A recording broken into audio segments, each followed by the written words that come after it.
baru ada jam ngajar. Udah berapa lama Pak ngajar di sini? Dari 2009. Oh, 2009. Di berapa ya 15-an. Mungkin sebelumnya biar enak kita kenalan dulu dulu Oke. Pak. Sebelumnya perkenalkan juga saya Mahil Pak dari Unibra, juga ada Rinaldi Pak. Saya Hikmal Pak. saya Rian Dok. Bapak sendiri kan? Saya namanya Muhammad Asidik Saido Tarmizi, panggil aja Sidik. Oh Bapak Sidi. Iya. Mungkin biar juga mempercepat waktu, Bapak juga itu dan juga sedikit meminta maaf Pak karena kelambatan. Nah tadi ada satu dua hal yang Iya. agak terlambat. Mungkin sedikit Pak pengen nanya bagaimana sih sekolah menyesuaikan struktur kurikulum Merdeka Pak dengan kondisi dan kebutuhan siswa di sini Pak? Iya, karena apalagi untuk di per tahun ini ya, Iya. karena kan yang namanya kurikulum itu kan berubah terus sesuai dengan perkembangan zaman lah dan juga kondisi gitu. Karena memang khusus untuk di tahun ajaran ini di tahun 2025-2026 kebetulan kita juga dengan menteri yang baru gitu kan, baru tahun kemarin kan dilantik. Nah di sini memang ada perubahan pada kurikulum karena untuk di kurikulum sekarang kita lebih mengembangkan ke pengembangan karakter. Nah, itu yang harus kita pusatkan kepada siswa. Selain dari pengembangan karakter, kita harus melakukan peminatan anak itu di dalam pembelajaran. Makanya di sini kita pun sebagai guru gitu ya, di dalam melakukan pembelajaran banyak hal-hal yang memang harus dirubah caranya gitu. Karena sekarang prinsip dari pembelajaran tersebut kita itu harus, maaf ya sambil lihat dikit. Nah, karena memang kalau sekarang itu kita harus menggunakan prinsip pembelajarannya itu dengan BBM. Oh BBM. BBM itu adalah berkesadaran, bermakna, dan menggembirakan. Nah inilah guru-guru kita di sini kita harus menggunakan prinsip pembelajaran tersebut. Karena memang khususnya untuk di berkesadaran kita harus memberikan pemahaman baik guru ataupun siswanya. Kita harus sama-sama tahu nih apa sih tujuan pembelajaran yang akan kita gunakan dalam materi pembelajaran. Nah itu harus sama-sama mengetahui sehingga guru dan siswa itu ya sama-sama sadar apa tujuannya di dalam pembelajaran tersebut. Nah itu untuk yang berkesadaran. Kalau untuk yang bermakna di sini kita harus sama-sama paham, khususnya untuk guru memberikan makna-makna yang berarti. Kalau dulu mungkin mas-mas juga pernah sekolah lah ya. Kalau dulu kan berbeda gitu ya, ibaratnya kalau dulu mungkin lebih banyaknya guru itu kan menggunakan metode ceramah gitu ya. Guru hanya memberikan penjelasan habis itu tanya jawab. Nah di sini kita harus benar-benar memahami siswa gitu. Kalau dulu mah mungkin guru nggak peduli nih mana siswa yang serius belajar, mana yang tidak gitu kan, tidak serius. Cuma kalau sekarang kita harus dapat memahami, guru itu harus dapat memahami masing-masing siswa gitu. Karena kembali lagi dengan diferensiasi, pembelajaran diferensi, di mana pembelajaran diferensi itu kita harus memahami masing-masing siswa. Yang namanya di kelas itu kan ada siswa yang bisa serius untuk belajar, mana yang belum serius, mana yang tidak serius. Nah, di sini pastinya guru ya di dalam kurikulum Merdeka ini kita harus mengetahui itu sehingga di dalam kelas guru dapat menyampaikan materinya dengan sesuai dari tujuan pembelajaran. Maka itu di sini ada bermakna. Lalu yang ketiga itu adalah menggembirakan.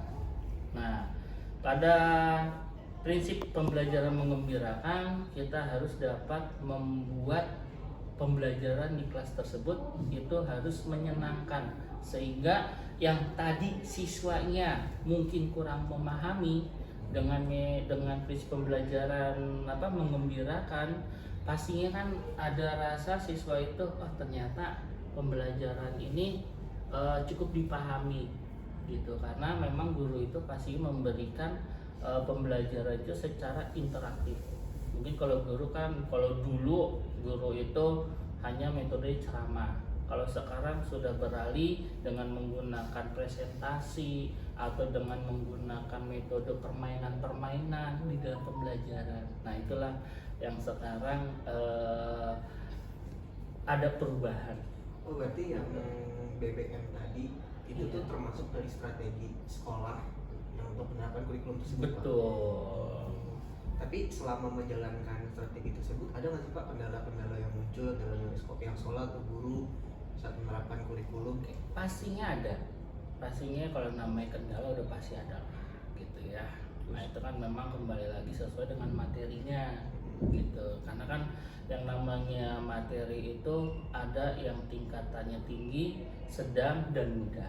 Nah, khususnya pada tingkatan tinggi. Nah, ini memang ada beberapa kendala gitu ya. Contohnya di dalam memberikan khususnya adalah memberikan materi pembelajaran tersebut secara menggembirakan atau menyenangkan. Nah, ini memang kembali lagi dengan materinya. Kadang guru itu kan kemampuannya berbeda-beda, apalagi khususnya menggunakan sebuah teknologi gitu kan. Karena ya kita nggak menutup kemungkinan, apalagi guru-guru yang sudah berumur gitu kan. Kalau guru-guru masih muda, insya Allah bisa ngikutin yang namanya teknologi, penggunaan teknologi, gimana guru tersebut menggunakan sebuah teknologi untuk di dalam pembelajaran, seperti permainan-permainan yang sudah berbasis digital gitu kan. Apalagi ada pembelajaran yang tersebut itu menggunakan digital, itu contohnya itu menggunakan seperti teka-teki silang yang berbasis digital. Terus juga seperti ada sebuah pertanyaan yang di spin tuh, yang diputar, anak tersebut nanti dapatnya apa tuh pertanyaan tersebut gitu kan. Dari pertanyaan tersebut yang di spin, diputar, nah anak kan dapat menjawab, ataupun permainan secara digital yang lain. Nah, inilah yang kalau masalah kendala, yaitu memang ada beberapa faktor guru kita ya, khususnya nih yang sudah berumur gitu kan, agak sulit juga untuk mengikuti perkembangan teknologi tersebut. Cuma kalau secara metode yang lain gitu ya, karena kan kita di sini sistem itu ada dua, ada yang namanya plug sama namanya unplug. Kalau plug itu menggunakan teknologi digital, kalau unplug itu berbasisnya manual, seperti yang atas dipotong-potong pertanyaannya, anak ngambil. Nah, itu dengan menggunakan metode unplug gitu, bukan berbasis digital. Tapi kalau menurut Bapak itu sendiri, kebijakan kurikulum merdeka tuh udah cukup fleksibel banget sih Pak untuk diterapkan di sekolah-sekolah?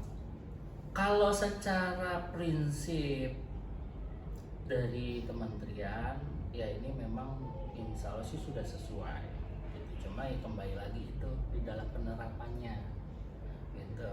Di dalam penerapannya ya itu dia, ada beberapa guru yang kendala yang tadi sudah saya sampaikan. Cuma kalau secara ini insya Allah sih ya sudah bagus. Kalau gitu ada nggak sih harapan Bapak terhadap kurikulum nasional ke depannya? Ya kalau harapan saya ya insya Allah sih kalau untuk kurikulum nasional yang sudah disusun saat ini sudah bagus. Namun untuk harapannya adalah bagaimana kita memberikan seperti workshop ataupun seminar ataupun IHT yang memang harus terjun langsung ke guru. Karena Pelatihan dulu gitu ya, Pak? sama sekarang berbeda. Kalau dulu kita guru diberikan pelatihan secara offline gitu. Kalau sekarang guru itu diberikan pelatihan itu secara online. Kadang yang sulitnya bagi kita seorang guru untuk menerapkan yang namanya online kan kita hanya bisa melihat simulasinya secara online gitu ya, ibaratnya nggak bisa dipraktekkan secara langsung gitu ya. Ya walaupun sih kita di sini alhamdulillah dengan adanya pembina pengawas sekolah gitu ya, kita memang ada pertemuan langsung dan itu pun ya secara jujur masih kurang. Nah, mungkin kalau harapan saya sih untuk guru nih bisa bisa diberikan pelatihan lebih rinci lagi dan juga lebih dipraktekkan secara langsung. Biar ada workshop gitu Iya, kan ya, Pak, ya. karena kan memang kembali lagi ya nanti kembali lagi di dalam pembelajaran di kelas. Itu harapannya. Mana ada yang mau nambahin? Paling dari kita ingin nanya sejam itu aja Pak. Cuma Iya, baik. dari kita sampaikan berarti salah satu kendala di sini pertama dari guru yang Betul. belum bisa mengikuti, Betul. sama pelatihannya masih kurang ya Pak. Iya. Mungkin dari sini nanti kita bisa kalau ada kegiatan-kegiatan bisa di sini untuk melakukan pelatihan workshop itu Pak. Boleh. Sama ini Pak, kita kan dari pemerintah itu kurikulum merdeka ya Pak. Betul. Nah, dari sekolah ini tuh ada nggak sih Pak ngebawa kurikulum tersendiri gitu? Kalau kita tidak, Apa tetap? karena kita berbasisnya sekolah umum ya, Mhm. bukan sekolah seperti apa yang kerjasama dengan negara lain gitu ya. Kalau kita pastinya mengikuti dari pemerintah. Gitu. Konsep-konsep yang dibuat oleh pemerintah, ya itulah yang kita gunakan. Ya, pastinya dengan cara yang berbeda. Karena kan itu lagi kembali lagi dengan pemahaman dari masing-masing guru. Tapi itu cukup unik sih Pak yang BBM tadi Pak. Itu Iya. strategi yang sangat bagus banget Pak. Iya. Tapi mungkin dari Bapak ada nggak sedikit saran atau masukan atau perbaikan kurikulum di masa depan nanti Pak? Saran apa aja sih menurut Bapak tuh paling penting? Yang paling penting itu adalah sebenarnya sih sudah bagus dengan konsep yang sekarang gitu ya, khususnya itu di poin pengembangan karakter. Nah ya alhamdulillah sih kita di sini sudah ada beberapa program pengembangan karakter gitu ya. Cuma kalau untuk sarannya, nah inilah yang menjadi kekurangan juga gitu ya. Ya sarannya kalau di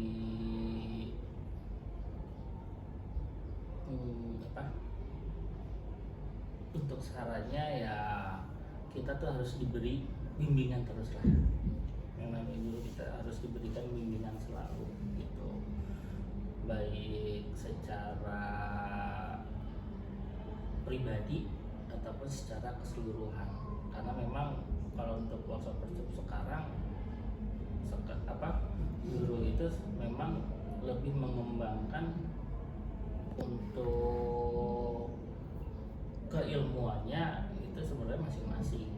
Jadi lebih suka Misalkan belajar dulu sendiri. iya, karena kan memang banyak workshop online gitu ya, dari kementerian gitu ya, dari Kemendikbudrismen yang disediakan. Cuma kan itu tidak bersifatnya wajib gitu.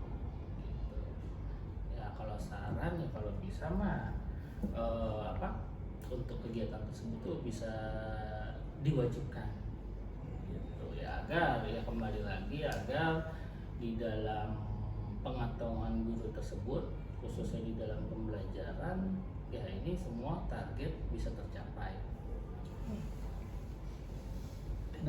Mungkin itu aja Pak. Sebelumnya terima kasih udah menerima kedatangan di sini Pak. Baik, sama-sama. Mohon juga tadi ada sedikit Ya, kendala. nggak apa-apa. Mungkin kita nggak bisa terlalu banyak, cuma kita ada sedikit bingkisan buat Bapak. Iya, terima kasih sudah merepotin. Apa-apa. Ya, Mungkin itu aja sih Pak ya. Iya. Kita izin Foto bareng dulu, Oke, Pak. baik. Ya. Untuk ini maaf, Betul, Pak. ada surat yang harus ke kampus? Enggak ada sih, Nggak ada, Pak. mungkin nanti kita Biasanya bikin kan dulu ya. ada nih, Iya. kemarin kan surat udah masuk dari Iya. kampus, siapa aja nih nama-namanya. Biasanya kan